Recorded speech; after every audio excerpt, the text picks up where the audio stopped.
Assalamualaikum warahmatullahi wabarakatuh. Respectfully to our lecturer, Ms. Nita Sarina Rolita, Dewi MPD, and to all colleagues, my name is Najwa, and I will present my research proposal entitled The Measurement of EFL Student Listening Comprehension Achievement Through English Podcast. So the first one is the background. The core is that Indonesian EFL students often struggle with real-life listening because classroom materials can lack authenticity. While podcasts are known to offer authentic input, there is a gap, limited research in a local context that measure their impact on specific listening skills using clear indicators. Therefore, this study asks two main questions. The first one is what is students' listening achievement level after using podcasts? The second one is there a difference in achievement before and after? And for the aim of the study is to measure this achievement and to see which skill like finding the main idea or understanding the speaker intention improves the most.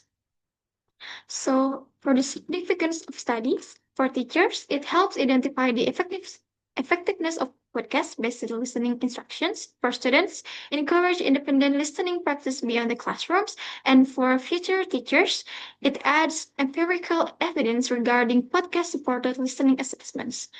The next one is the review.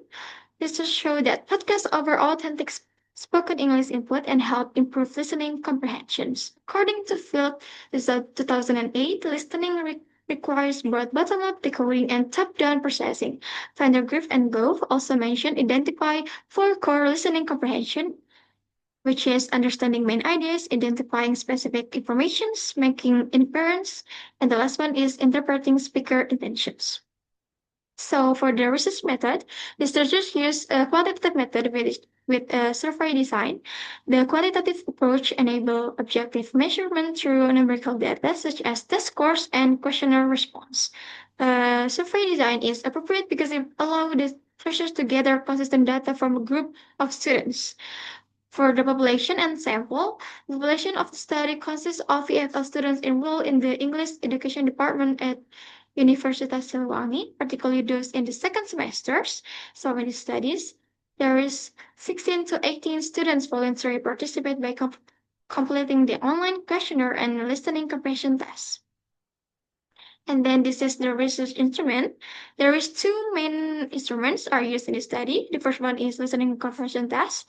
The second one is questionnaire with 12 Likert scale items assessing student perceived achievement.